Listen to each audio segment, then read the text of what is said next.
राधे राधे, जय श्री कृष्णा। मैं सीमा सिंह आप सभी को सादर प्रणाम करती हूँ। आज मैं आपको शीतला सप्तमी की कहानी सुनाने जा रही हूँ। बंडाली नामक एक गांव था जहाँ वैश्य परिवार अपने 2 बेटा बहू और 2 पोतों के साथ रहता था। वैश्य परिवार की बड़ी बहू बड़ी ही झगड़ालू और ईर्ष्यालु प्रवृत्ति की थी, जबकि छोटी बहू बड़ी ही दयालु और मिलनसार स्वभाव की थी। वैश्य दंपति अपनी छोटी बहू के साथ ही रहते थे। शीतला सप्तमी का दिन आया, तब सास ने अपनी छोटी बहू को भोजन बनाने के लिए कहा। छोटी बहू देर रात तक भोजन बनाती रही। इतने में ही उसका बच्चा रोने लगा। छोटी बहू भोजन का कार्य बीच में ही छोड़कर बच्चे को दूध पिलाने के लिए लेट गई, लेकिन दिन भर की थकी हुई होने के कारण उसे नींद आ गई और चूल्हा जलता ही रह गया। अर्धरात्रि को शीतला माता भ्रमण करते करते छोटी बहू के घर पहुंची और चूल्हे में लूटने लगी, जिससे शीतला माता का पूरा शरीर जल गया। शीतला माता ने क्रोधित होकर शाप दिया कि जैसे मेरा शरीर जला है वैसे ही तेरा पेट जले। सुबह उठकर छोटी बहू ने देखा कि चूल्हा जल रहा है और उसके साथ सोया हुआ उसका बच्चा मर गया। बच्चे का पूरा शरीर जगह जगह से जला हुआ था। यह देख छोटी बहू जोर जोर से रोने लगी और वह समझ गई कि यह सब कुछ शीतला माता के कोप से हुआ है। छोटी बहू का रोना सुनकर उसके सास ससुर भी उसके पास आए। सास बहू को धीरज बंधाते हुए बोली कि बेटी शांत हो जा, इस तरह रोने से कुछ नहीं होगा। शीतला माता के पास जा, अब वही तेरे बच्चे को जीवित कर पाएगी। सासू माँ का आशीर्वाद लेकर छोटी बहू बच्चे को टोकरी में रखकर शीतला माता की खोज के लिए निकल पड़ी। चलते चलते रास्ते में उसे 2 तलाइयां मिली। तलाई में पानी काफी भरा हुआ था। एक तलाई का पानी दूसरी तलाई में समाता रहता था, लेकिन कोई जीव जिनावर पशु पक्षी कोई भी इंसान उस तलाई का पानी नहीं पीता था। गलती से भी अगर कोई तलाई का पानी पी लेता था तो उसकी मृत्यु हो जाती थी। छोटी बहू को वहां से जाता हुआ देखकर दोनों तलाइयों ने पूछा कि बहन, तुम जल्दी जल्दी में कहाँ जा रही हो? छोटी बहू बोली कि शीतला माता ने मुझे शाप दिया है, मैं शाप का निवारण पूछने के लिए जा रही हूँ। यह सुनकर तलाइयों ने कहा कि बहन, अगर तुम्हें शीतला माता मिल जाए तो हमारे दुख का निवारण भी पूछना। हमने पता नहीं ऐसा कौन सा कर्म किया है कि जिस वजह से हमारी तलाई का पानी कोई पीता ही नहीं है। अगर कोई पी लेता है तो उसकी मृत्यु हो जाती है। बहन, शीतला माता से हमारे दोष का निवारण भी पूछ कर आना। छोटी बहू ने कहा कि बहन, जरूर पूछ लूंगी। इस तरह छोटी बहू आगे चल दी। चलते चलते रास्ते में उसे 2 सांड मिले, जिनके गले में पाट बंधा हुआ था और वे दोनों आपस में झगड़ रहे थे। छोटी बहू को देखकर दोनों सांड बोले कि बहन, तुम कहाँ जा रही हो? तब छोटी बहू ने कहा कि मैं शीतला माता से मिलने जा रही हूँ। शीतला माता के कोप से मेरे बच्चे की मृत्यु हो गई है, मैं उसी का निवारण पूछने के लिए जा रही हूँ। तब दोनों सांड बोले कि बहन, अगर शीतला माता तुम्हें मिल जाए तो हमारे दोष का निवारण भी पूछ लेना। हम दोनों हमेशा लड़ते रहते हैं और हमारे गले में चक्की का पाट बंधा हुआ है। तब छोटी बहू ने कहा कि मैं जरूर पूछ लूंगी। इस तरह छोटी बहू आगे चलती गई। चलते चलते छोटी बहू को बेर के झाड़ के नीचे एक वृद्धा बाल बिखेरे हुए बैठी हुई मिली, जो अपने दोनों हाथों से सिर को खुजा रही थी। तब उस वृद्धा ने छोटी बहू को अपने पास बुलाया और पूछा कि अरे भाई, तुम कहाँ जा रही हो और तुम्हारे टोकरे में क्या है? छोटी बहू ने अपने साथ घटित हुई पूरी घटना उन्हें कह सुनाई, लेकिन उस वृद्धा ने छोटी बहू की बात पर ध्यान नहीं दिया। वह अपने ही स्वार्थ की बात करते हुए बोली कि अरे भाई, मेरा माथा जरा देख दे, मेरे माथे में जुएं पड़ गई है, वे पूरा समय मेरा खून पीती रहती है। छोटी बहू को शीतला माता के पास जाने की जल्दी थी, परंतु छोटी बहू को उस बुढ़िया के ऊपर दया आ गई। उसने अपने मृत बच्चे को बुढ़िया की गोद में दे दिया और उसकी जुएं निकालने लगी। बुढ़िया के माथे से सारी जुएं निकल जाने पर उसकी खुजली मिट गई। बुढ़िया ने छोटी बहू को आशीर्वाद देते हुए कहा कि जैसे मेरे माथे में ठंडक हुई है, वैसे ही तेरा पेट भी ठंडा हो जाए। ऐसा कहते ही एक चमत्कार हुआ। बुढ़िया की गोद में पड़ा हुआ बच्चा जीवित हो गया। छोटी बहू को बहुत आश्चर्य हुआ और वह तुरंत समझ गई कि यह बुढ़िया और कोई नहीं, स्वयं शीतला माता है। तभी उस बुढ़िया ने साक्षात शीतला माता के रूप में छोटी बहू को दर्शन दिए। छोटी बहू शीतला माता के चरणों में गिर पड़ी और अपनी गलती की क्षमा मांगने लगी। तब शीतला माता ने उसे पुत्रवती और सौभाग्यवती और धनवती होने का आशीर्वाद दिया और कहा कि बेटी, तुम वापस अपने बच्चे को लेकर घर जाओ, तुम्हारा घर अन्न धन के भंडार से भर जाएगा। छोटी बहू शीतला माता को प्रणाम करके जैसे ही जाने लगी तो उसे तलाइयों और सांडों वाली बात याद आई। तब छोटी बहू ने दोनों तलाइयों के शाप का निवारण पूछा। शीतला माता बोली कि बेटी, ये दोनों पूर्व जन्म में सौतन थी और दोनों आपस में लड़ा करती थी, किसी की कोई मदद नहीं करती थी, यहाँ तक कि किसी को दही छाछ देती थी तो उसमें पानी मिलाकर देती थी। बेटी, तुम उन दोनों तलाइयों का पानी पी लेना, इससे उनके पापों का निवारण हो जाएगा और उनका पानी मीठा हो जाएगा। उसके बाद छोटी बहू ने दोनों सांडों के शाप का निवारण पूछा। तब शीतला माता ने कहा कि बेटी, ये दोनों पूर्व जन्म में देवरानी जेठानी थी, दोनों आपस में हमेशा लड़ाई किया करती थी, कोई भी दलना खांडना पीसना भी नहीं करती थी। इनके पास आटा पीसने की चक्की थी। एक बार इनके घर पे एक ब्राह्मण आटा पिसवाने आया, लेकिन इन दोनों ने उस ब्राह्मण को आटा पीसकर नहीं दिया, इसीलिए इस जन्म में ये दोनों सांड बने हैं और इनके गले में घट्टी का पाट बंधा हुआ है। बेटी, तुम उनके गले से घट्टी का पाट खोल देना, जिससे उनके पापों का नाश हो जाएगा और वे मिलजुल कर रहने लगेंगे। छोटी बहू सबके शाप का निवारण पूछकर शीतला माता को प्रणाम करके खुश होकर अपने बच्चे को गोद में लेकर वापस अपने घर की ओर चल दी। रास्ते में उसे वे दोनों सांड मिले।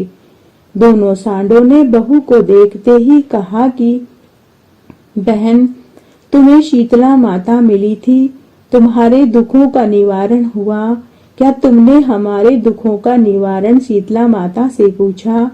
तो छोटी बहू ने शीतला माता वाली पूरी बात उन्हें बता दी और बताया कि मेरे दुखों का निवारण हो गया है और मैं आपके दुख का निवारण भी शीतला माता से पूछकर आई हूँ।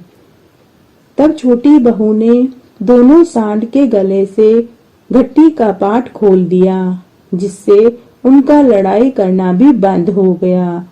वहां से आगे चलने पर छोटी बहू को दोनों तलाइयां मिली। दोनों तलाइयों ने भी छोटी बहू से पूछा कि अरे बहन, क्या तुम्हें शीतला माता मिली? क्या तुम्हारे दुखों का निवारण हुआ? क्या तुमने हमारे दुखों का निवारण शीतला माता से पूछा? तब छोटी बहू ने तलाइयों को भी शीतला माता वाली पूरी बात बताई और कहा कि बहन, मेरा पुत्र जीवित हो गया है और माता शीतला से मैं तुम्हारे दुख का निवारण भी पूछ कर आई हूँ। फिर छोटी बहू ने तलाइयों का पानी पी लिया, जिससे तलाइयों का पानी अमृत के समान हो गया। फिर दोनों तलाइयों ने छोटी बहू को अशर्फियों और मोहरों से भरी हुई एक थैली दी और कहा कि बेटी, तुम यह अशर्फियों की थैली ले जाओ और हमारे जैसे ही लोगों के दुखों का निवारण तुम कर देना। इससे तुम्हारा घर अन्न धन के भंडार से भरा रहेगा। इस तरह छोटी बहू सभी के शाप का निवारण करती हुई अशर्फियों की थैली लेकर अपने बच्चे को गोद में लेकर घर आ गई। बच्चे को देखकर उसके सास ससुर बहुत खुश हुए, लेकिन जिठानी नाराज हो गई। इस तरह साल भर बाद जब दोबारा शीतला सप्तमी का दिन आया तो जिठानी के मन में आया कि मेरी देवरानी ने शीतला माता के दर्शन करें, इसलिए मैं भी दर्शन करूंगी, अतः मैं भी उसके जैसे ही सारे काम करूंगी। ऐसा विचार करके जिठानी ने अर्धरात्रि को चूल्हा जलता ही छोड़ दिया। अर्धरात्रि को शीतला माता जिठानी के घर आई और उसके चूल्हे में लौटने लगी, जिससे उसका पूरा शरीर जल गया। शीतला माता ने जिठानी को शाप दिया कि जिस तरह मेरा शरीर जला है वैसे ही तेरा पेट भी जले। दूसरे दिन जिठानी ने देखा कि उसका लड़का मर गया है। लड़के को मरा हुआ देखकर जिठानी दुखी नहीं हुई बल्कि खुश हो गई। उसने लड़के को टोकरे में रखा और शीतला माता को ढूंढने के लिए निकल पड़ी। चलते चलते रास्ते में उसे वो दोनों तलाइयां मिली। उन तलाइयों ने कहा कि बहन, तुम कहाँ जा रही हो? क्या तुम हमारा काम कर दोगी? तो जिठानी ने गुस्से में कहा, देखती नहीं मेरा लड़का मर गया है, मैं शीतला माता के पास उसे जीवित कराने के लिए जा रही हूँ। मैं तुम्हारा कोई काम नहीं करूंगी, मैं क्या कोई तुम्हारी नौकरानी हूँ? इस तरह कहकर जेठानी आगे चल दी। आगे जाने पर उसे दो सांड मिले। उन्होंने भी अपना काम करने के लिए जिठानी से कहा, लेकिन जिठानी ने उन्हें भी इनकार कर दिया और वह आगे चल दी। इस प्रकार जिठानी ने तलाइयों को और बैलों को निराश कर दिया। आगे जाने पर उसे झाड़ के नीचे एक बुढ़िया बैठी हुई मिली। वह बुढ़िया फटे हाल थी और दोनों हाथों से सिर खुजा रही थी। उस बुढ़िया ने जिठानी से कहा कि अरे बहन, तू कहाँ जा रही है? क्या तू मेरा माथा देख देगी? देख, मेरे सिर में जुएं पड़ गई है। ऐसा सुनते ही जिठानी आग बबूला हो गई और गुस्से से बोली कि बैठ जा डोकरी, मैं कोई तेरा काम नहीं करने वाली। मैं क्या कोई फालतू हूँ जो तेरे माथे में से जुएं निकाल दूं? देखती नहीं मेरा लड़का मर गया है, मैं शीतला माता के पास उसे जीवित कराने ले जा रही हूँ। इस प्रकार बुढ़िया को छिड़क कर पूरे दिन वह मरे हुए अपने लड़के को लेकर इधर उधर घूमती रही, लेकिन कहीं भी उसे शीतला माता के दर्शन नहीं हुए। दुखी होकर थक हार कर रोती बिलखती हुई वह मरे हुए लड़के को लेकर वापस शाम को अपने घर आ गई। बुढ़िया के रूप में शीतला माता को जिठानी पहचान नहीं सकी। जिठानी ने किसी का भी भला नहीं किया, जिसका परिणाम उसे भुगतना पड़ा।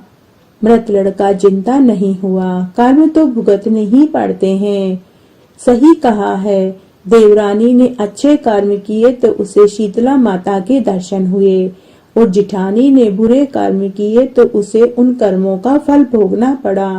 हे शीतला माता, जैसे देवरानी को दर्शन दिए वैसे सबको देना। कहानी कहने वाले को, सुनने वाले को और हुकारा भरने वाले को। और जैसा जिठानी के साथ किया वैसा किसी के साथ मत करना। घटती हो तो पूरी हो तो परवान चढ़े, भूले बिसरे नाम तेरे भंडार में भरे। शीतला अष्टमी की कहानी सुनाने जा रही हूँ। ओदरी और बोदरी दो बहनें थी। एक बार होली के बाद अष्टमी को दोनों बहनें बंडाली नामक गांव में स्वर्ग से उतरी। ओदरी व बोदरी दोनों शीतला माता थी। दोनों ने व्रत महिला का रूप धरा और बंडाली गांव में उतरी। दोनों पूरे गांव में इधर उधर घूम घूम कर भोजन मांग रही थी। सभी ने उन्हें गरम भोजन खिलाया, जिससे उन दोनों का मुंह, कलेजा व पेट जलने लगा। तब वे दोनों एक खुमार के घर पहुंची। खुमार का बेटा कई दिनों से बीमार था, इसलिए उनके गरम भोजन नहीं बना था। तब वे दोनों बुढ़ियाएं खुमार दंपति से बोली कि अरे, हमारा मुंह, कलेजा और पेट जल रहा है, क्या हमें ठंडी रोटी और राबड़ी खाने को मिलेगी? तब कुमार दंपति उन दोनों बुढ़ियाओं से बोले कि माताजी, हमारा बेटा कई दिनों से बीमार है, घर में गरम भोजन नहीं बना है, ठंडी रोटी व जौ की राबड़ी है।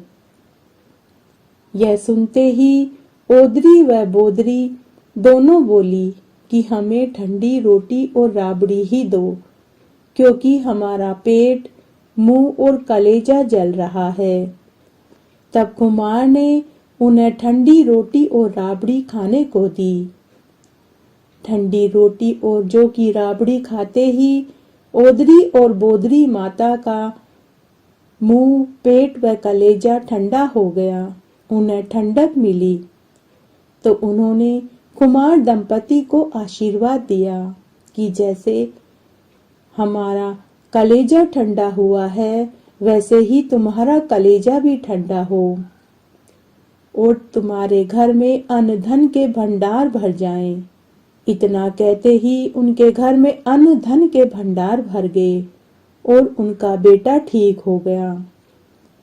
कुमार दंपति ने यह चमत्कार देखा तो वो ओदरी और बोदरी माता से बोले कि आप तो कोई देवी हैं, हमारे घर में इतना अन्न धन कहाँ से आया, और आपके आशीर्वाद से हमारा बेटा भी ठीक हो गया है। कृपया करके आप हमें अपना दर्शन दीजिए। तब ओदरी और बोदरी माता ने साक्षात शीतला माता का रूप धर के कुमार दंपति को दर्शन दिए। कुमार दंपति ने उनके चरण पकड़ लिए। तब ओदरी और बोदरी माता बोली कि आज से 7 दिन बाद पूरे गांव में आग लग जाएगी, लेकिन तुम्हारा घर नहीं जलेगा, क्योंकि तुमने आज बाशोड़ा के दिन ठंडा भोजन खाया है और हमें भी ठंडे भोजन का ही भोग लगाया है। ओदरी और बोदरी माता ने जाते जाते कुमार की झोपड़ी को ठोकर मार दी, जिससे उनका घर सुंदर महल में बदल गया। फिर 7 दिन बाद पूरे गांव में आग लग गई, लेकिन कुमार का घर नहीं जला। तब गांव के लोगों ने राजा से शिकायत करी कि हे महाराज, आपके महल के साथ पूरे गांव में सबके घर जल गए, लेकिन कुमार का घर नहीं जला। न मालूम उसने क्या कामण किया है, क्या जादू टोना किया है, जो उसका घर सुरक्षित है और बाकी सबके घर जल गए। तब राजा ने सिपाही भेजकर कुमार दंपति को महल में बुलवाया और पूछा। तब कुमार दंपति बोले कि हे महाराज, होली के बाद अष्टमी को हमारे बंडाली गांव में ओदरी और बोदरी माता बुढ़िया का वेश धारण करके आई थी। उन्होंने पूरे गांव भर में खाने को भोजन मांगा तो सबने गरम भोजन खाने को दिया, जिससे उनका मुंह, पेट और कलेजा जल गया। तब फिर वो हमारे घर आए। मेरा बेटा कई दिनों से बीमार था, इसलिए हमारे घर में गरम भोजन नहीं बना था। उन्होंने हमसे ठंडी रोटी और राबड़ी खाने को मांगी। हमने उन्हें ठंडी रोटी और राबड़ी खाने को दी, जिससे उनको ठंडक पहुंची और उन्होंने खुश होकर हमें अन्न धन सुंदर मकान दिया। साथ ही मेरा बेटा भी ठीक हो गया। उन्होंने हमें वरदान दिया कि 7 दिन बाद पूरे गांव में आग लग जाएगी, लेकिन तुम्हारा घर सुरक्षित रहेगा। राजा ने बंडाली गांव की पहाड़ी पर जाकर शीतला माता का पूजन किया और ठंडा भोग लगाया। तब शीतला माता ने राजा को दर्शन दिया और कहा कि हे राजा, होली के बाद अष्टमी को ठंडा भोजन खाओ और ठंडा पुआ पापड़ी लापसी और राबड़ी का मेरे भोग लगाओ, तो तेरे राज्य में हमेशा सुख वैभव और समृद्धि रहेगी। कहीं कोई महामारी, शीतला, चेचक, ओदरी और बोदरी का प्रकोप नहीं झेलना पड़ेगा। राजा ने शीतला माता के पांव पकड़ लिए और अपनी गलती की क्षमा मांगी। राजा ने उसी स्थान पर शीतला माता का विशाल मंदिर बनवाया और पूरे गांव में ये ढिंडोरा पिटवाया कि होली के बाद अष्टमी को शीतला माता को ठंडे भोजन का भोग लगाया जाए और शीतला माता की पूजा की जाए और उस दिन घर में सभी ठंडा भोजन ही खाएं। तो हे शीतला माता, जैसा सुख आपने कुमार दंपति को दिया वैसा सबको देना। कहानी कहने वाले को, सुनने वाले को और हुक्कारा भरने वाले को। घटती हो तो पूरी हो, पूरी हो तो परवान चढ़े, भूले बिसरे नाम तेरे भंडार में भरे। एक बार बंडाली नामक एक गांव था। उस गांव में एक वैश्य दंपति अपने 2 बेटा बहुओं के साथ रहते थे। वे दोनों बहुएं सगी बहनें थी। उनके कई वर्षों के बाद एक एक पुत्र हुआ। वैश्य दंपति पुराने रीति रिवाजों को मानते चले आ रहे थे। कोई भी व्रत उपवास हो, वार त्योहार हो, वे पूरे रीति रिवाज से मनाते थे। तब एक बार की बात है, पोता हुआ उस साल जब होली के बाद शीतला अष्टमी आई, तो शीतला सप्तमी के दिन तो सास ने अपनी दोनों बहुओं से शीतला माता के भोग के लिए सामान बनवाया। हलवा, पूड़ी, लापसी, केरी की मीठी लौंजी, टरपोले, जो की राबड़ी, मीठे और नमकीन शक्कर पारे बनवाए। फिर दूसरे दिन शीतला अष्टमी के दिन सासू माँ ने अपने दोनों बेटा बहुओं और पोतों के साथ शीतला माता की पूजा करी, भोग लगाया और बहुओं और पति व बेटों से कहा कि आज तुम सबको ठंडा भोजन ही खाना है। तब सबने ठंडा भोजन खाया, लेकिन दोनों सगी बहनों ने आपस में बात करी कि हमारा बच्चा तो अभी 7-8 महीने का ही है। अगर हम ठंडा भोजन खाएंगे तो बच्चे का पेट दुखेगा। ऐसा मन में सोचकर दोनों ने एक योजना बनाई।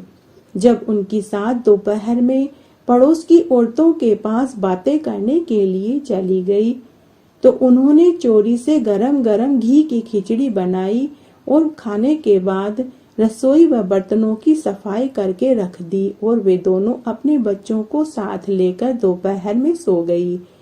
शाम को जब दोनों बहुएं सोकर उठी तो वापस घर के काम में लग गई, लेकिन बच्चे नहीं उठे। तब सास ने अपनी दोनों बहुओं से कहा कि अरे बहुओं, संध्या होने वाली है, बच्चों को उठाओ। जब दोनों बहुएं अपने अपने कमरे में बच्चों को जगाने के लिए गई तो दोनों बच्चे मरे हुए मिले। तब वे दोनों बहुएं जोर जोर से रोने लगी। तब सास ने बहुओं का रोना सुना तो उनके पास गई और पूरी सच्चाई मालूम करी। जब सास को सच्चाई का पता चला तो सास ने कहा कि अरे, बच्चे स्वस्थ और निरोगी रहें, इसीलिए तो शीतला माता की पूजा ठंडे भोजन और भोग लगाकर करते हैं। माता शीतला के आशीर्वाद से बाशोड़ों का भोग खाने से परिवार के सभी सदस्य निरोगी और स्वस्थ रहते हैं। यहाँ तक कि छोटे और नवजात बच्चों की माँ भी अगर ठंडा भोजन खाए तो न तो बच्चे का पेट दुखता है और न ही माँ का। उस भोग को खाने से किसी को कोई परेशानी नहीं होती। सास ने गुस्से में आकर दोनों बहुओं को खूब डांटा और कहा कि अब तुम दोनों मेरे घर से निकल जाओ। तुम दोनों ने माता शीतला का अपमान किया है, इसी से उनका कोप हुआ है। तुम दोनों जाओ, अब बच्चों को माता शीतला से जीवित करा करके लेकर आओ। तब वे दोनों सगी बहनें घर से निकल पड़ी। तब वे दोनों बहुएं घर से मृत बच्चों को लेकर माता शीतला की खोज में निकल पड़ी और चलते चलते गांव से बाहर जंगल में पहुंच गई। तब जंगल के बड़ के पेड़ के नीचे दो वृद्ध महिलाएं बार बिखेर कर बैठी थी और अपना सिर खुजा रही थी। असल में वे दोनों ओदरी और बोदरी शीतला माता थी। तब दोनों बहुओं को देखकर वे दोनों वृद्ध महिलाएं बोली कि अरे तुम कहाँ जा रही हो? तब वे दोनों बहुएं बोली कि हम शीतला माता को ढूंढने के लिए जा रहे हैं। हमारी गलती की सजा हमारे बच्चों को मिली है। हम शीतला माता से मिलकर अपनी गलती की क्षमा मांगेंगे। तब वे दोनों वृद्ध महिलाएं बोली कि अरे बहुओं, हमारे सिर में चूहें पड़ गई है, क्या तुम उन्हें निकाल दोगी? उन दोनों बहुओं को शीतला माता के पास जाने की जल्दी थी, लेकिन उनको उन वृद्ध महिलाओं के ऊपर दया आ गई। दोनों बहुओं ने अपना अपना मृत बच्चा उन दोनों की गोद में सुलाया और जुएं निकालने लगी। जब सारी जुएं निकल गई तो उनको ठंडक महसूस हुई, तो वे दोनों वृद्ध महिलाएं दोनों बहुओं से बोली कि जैसे हमारे माथे में ठंडक मिली है, वैसे ही तुम्हारा कलेजा भी ठंडा हो जाए। ऐसा कहते ही वे दोनों मृत बच्चे जीवित हो गए। उसी समय दोनों बहुएं समझ गए कि ये दोनों वृद्ध महिलाएं और कोई नहीं, सम शीतला माता है। दोनों बहुओं ने शीतला माता के चरण पकड़ लिए। तब शीतला माता ने उन्हें साक्षात दर्शन दिए। हे ओदरी और बोदरी माता, जैसे आपने दोनों बहुओं को खुश किया, वैसे सबको करना। कहानी कहने वाले को, हे ओदरी और बोदरी माता, जैसे आपने दोनों बहुओं का साथ दिया, वैसे सबका देना। कहानी कहने वाले की, सुनने वाले की और हुक्कारा भरने वाले की। आइए अब हम गणेश जी की कहानी सुनते हैं। एक गांव में एक अंधी विधवा बुढ़िया माई अपने बेटा बहू के साथ रहती थी। उसका बेटा दिहाड़ी मजदूरी करता था। वह 2 समय जितना ही भोजन का प्रबंध कर पाता था। वे बहुत गरीबी में जीवन जी रहे थे। अंधी बुढ़िया माई गणेश भगवान की परम भक्त थी। वह रोज नहा धोकर गणेश जी की पूजा पाठ किया करती थी। तब एक दिन गणेश भगवान बुढ़िया माई की पूजा और सेवा से प्रसन्न हो गए और उसे एक रात्रि में स्वप्न में दर्शन देकर बोले कि हे बुढ़िया माई, मैं तेरी पूजा पाठ से प्रसन्न हुआ। मैं तुझे एक वरदान देना चाहता हूँ, तू मांग, तुझे क्या चाहिए? तब स्वप्न में ही बुढ़िया माई बोली कि हे गणेश जी भगवान, मुझे मांगना नहीं आता। तो गणेश भगवान बोले कि बुढ़िया माई, तू अपने बेटा बहू से पूछ ले, मैं कल दोबारा इसी समय आऊंगा। ऐसा कहकर गणेश भगवान अंतर्ध्यान हो गए। सुबह जब बुढ़िया माई सोकर उठी तो उसे अपने स्वप्न वाली बात याद आई। तब उसने अपने बेटा बहू को गणेश जी वाली बात बताई। तो बेटा अपनी माँ से बोला कि माँ, तू तो धन मांग ले ताकि हमारी गरीबी दूर हो जाए। तो बहू बोली कि सासू माँ, आप तो पोता मांग लो ताकि मेरी भी गोद भर जाए और आपको भी पोते का मुंह देखने को मिल जाए। तब बुढ़िया माई सोचने लगी कि बेटा बहू तो दोनों अपने अपने मतलब की बात कर रहे हैं। बुढ़िया माई शाम के समय घर के चबूतरे पर हमेशा की तरह आकर बैठ गई। उस समय वह बहुत उदास थी कि तभी उसकी पड़ोसन आई और पूछने लगी कि अरे बहन, आज तो उदास क्यों दिखाई दे रही है? तो बुढ़िया ने उसे भी पूरी बात बताई। तो पड़ोसन बोली कि अरे बहन, मेरी मान, तू तो अपने खुद के लिए आंखें मांग ले ताकि तेरी बाकी की जिंदगी आराम से कट जाए। बेटा बहू तो खुद के मतलब की चीज मांग रहे हैं। ऐसा कहकर पड़ोसन अपने घर चली गई। उसके बाद बुढ़िया माई घर आकर सोचने लगी कि ऐसी क्या चीज मांगू कि जिससे बेटा बहू भी राजी हो जाए और मुझे भी आंखें मिल जाए। उसके बाद बुढ़िया माई रात्रि में भोजन खाकर सो गई। अर्धरात्रि में फिर से गणेश जी भगवान बुढ़िया के स्वप्न में आए और पूछने लगे कि अरे बुढ़िया माई सो रही है या जाग रही है। बुढ़िया मांग, तुझे क्या चाहिए? तो बुढ़िया माई बोली कि हे गणेश जी भगवान, मैं सोने के कटोरे में पोते को दूध पीता हुआ देखना चाहती हूँ। तो गणेश भगवान मुस्कुराते हुए बोले कि अरे बुढ़िया, तू तो कह रही थी तुझे मांगना नहीं आता, लेकिन तूने तो एक ही वरदान में अपने लिए, अपनी बहू और बेटे सबके लिए मांग लिया। बुढ़िया माई, मैंने तुझे सब दिया। और तथास्तु का वरदान देकर गणेश भगवान अंतर्ध्यान हो गए। सुबह जब बुढ़िया माई सोकर उठी तो उसके आंखों की ज्योति आ चुकी थी। घर में अन्न धन के भंडार भरे पड़े थे।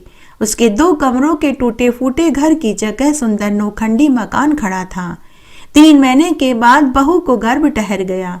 9वें महीने में उसे सुंदर पुत्र पैदा हुआ।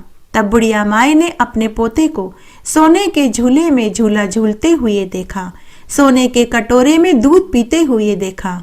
हे गणेश जी भगवान, जैसा सुख आपने बुढ़िया माई को दिया वैसा सबको देना, कहानी कहने वाले को, सुनने वाले को और हुक्कारा भरने वाले को।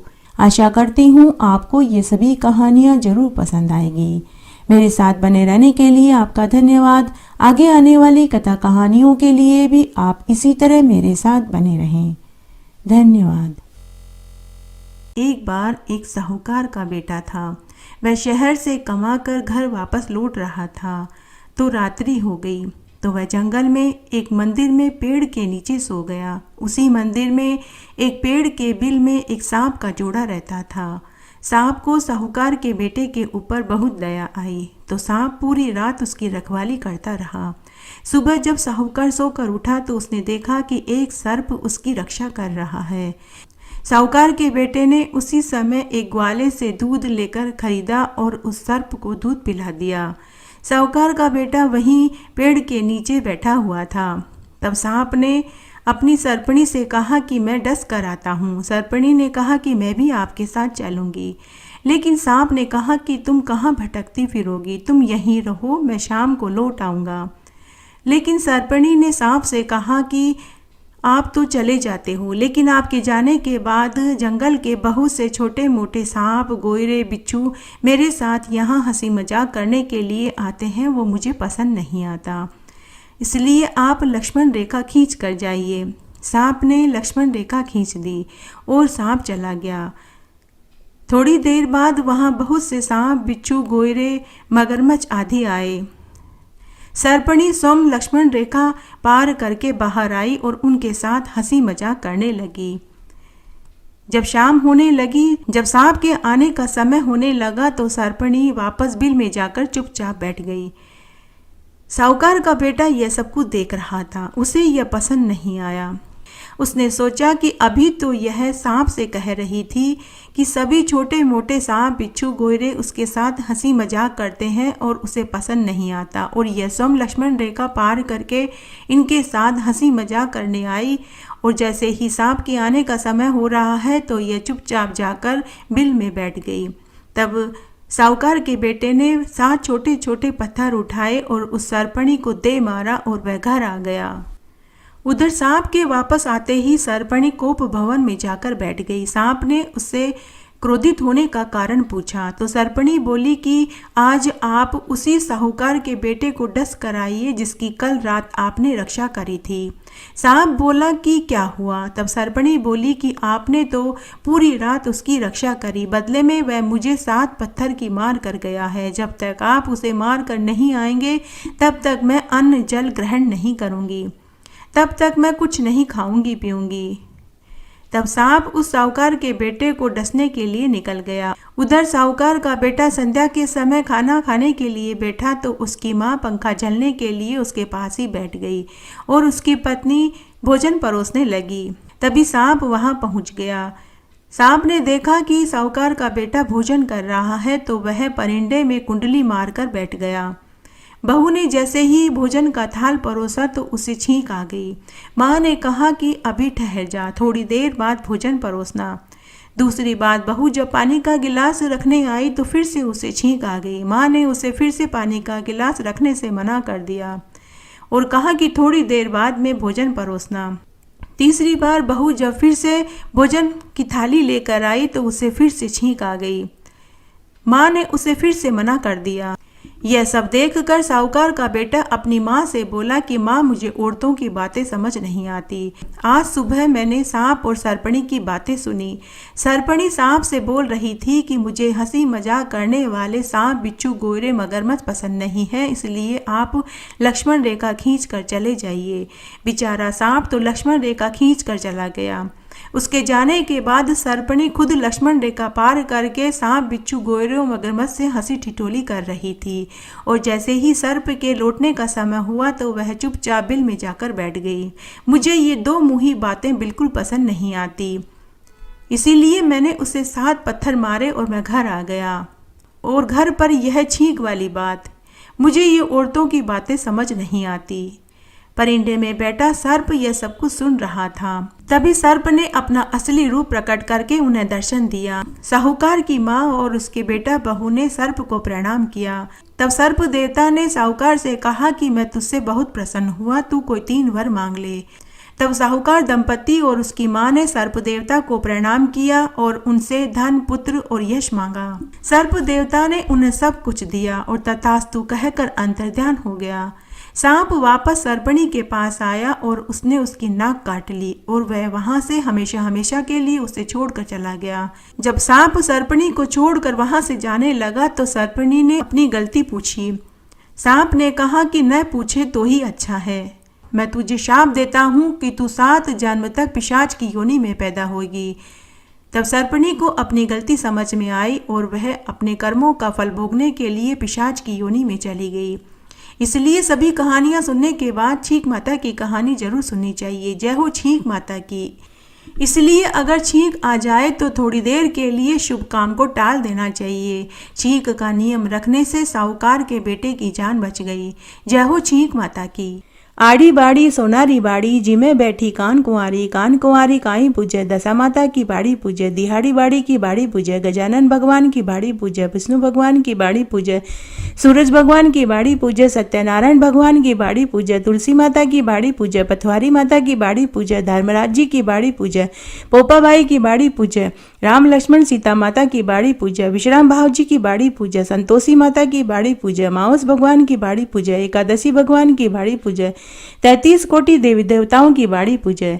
बाड़ी पूजे से काई होवे, अन्न होवे, धन होवे, लक्ष्मी होवे, रिद्धि होवे, सिद्धि होवे, साईं जी को साज होवे, पुता को परिवार होवे, पोता होवे, दोयता होवे, दोयता के लिए खीर खांड रांधे, पोता बहू के लिए राबड़ी रांधे, खाटी लागे राबड़ी, मीठी लागे खीर, चढ़ी चढ़ाई लेकी आवे, गोरी ढूंढ विनायक, ढूंढे भरा भांडना, सोना का ढाकना, रिमता चिमता दूध सराद्या, बहू परोसे सासू जी में, सासू परोसे बहू जी में, सासू खाट लिया बहू पाट लिया, मंदरिया मंदराली बात, गले टके का हार, या बात कटे की है, अमूल्या की डाल की कहवे, सरोवर की पाल की कहवे, अन्न के आटे की कहवे, जल के लोटे की कहवे, तुलसी के क्यारे की कहवे, 4 भाई बहन की कहवे, जो मिले तो नगर नोता, नगर न बन पावे तो 12 मन का लाडू करे, 12 मन का लाडू न बन पावे तो 6 मन का लाडू करे, 6 मन का लाडू न बन पावे तो 1.5 मन का लाडू करे, 1.5 मन का लाडू न बन पावे तो 1 मन का लाडू करे, 1 मन का लाडू न बन पावे तो 12 महीने की बात लेकर 12 सेर का लाडू करे, 6 महीने की बात लेकर 6 सेर का लाडू करे, 12 सेर में 3 सेर गुड़, 3 सेर घी,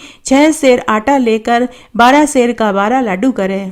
एक पानी की पनिहार की, एक रमता बालक न देवे, एक गाय का ग्वाला न देवे, एक सास की, एक बेटे की, एक बहू की, एक माँ की, एक बहन की, एक भाई की, एक पुरानी औरत, एक छाने की छड़ियार, एक दशा माता के गड़े रखे, एक तुलसा के क्यारे में रखे, एक समय व्रत करे, खाओ जो कर्म को, पाठ जो धर्म को, या बात कहवे, खाटी मूली छाछ दे, गलोड़ी में घी दे, तलोड़ी में तेल दे, ख्वाजा को फड़को दे, पापड़ को तड़को दे, जड़ूलो पूत दे, सासू जी को परसन दे, बहू को जीमन दे, दोरानी जेठानी खम्मा खम्मा करे, बोल बोलनी पाड़ोसन दे, तलिया गुणी गोबर दे, चोरनी आकानु आका चोरिया, थारा घर को धर्म थाने लागे, मारा घर को धर्म मने बढ़ाओ, पीपल पूजो पनोती भर भर, मोतिया को थाल दुख दर्द कम करजो, राज पाट दीजो, उठो बहू बेटी गीलो सुको कामण गाओ, कामण की आवे हाथ, स्त्री रो कूचो मरद रहात, गल मोत्यारो हाथ, 33 कोटि देवी देवताओं ने नमस्कार। उठो भाई तपसी, जीमो भाई लपसी, भाई को थान, भाभी को मान, थाना था की वार्ता को फल, माना माँ की कथा कहानी और व्रत को फल, घटती हो तो पूरी हो तो परवान चढ़े, भूले बिसरे नाम तेरे भंडार में भरे।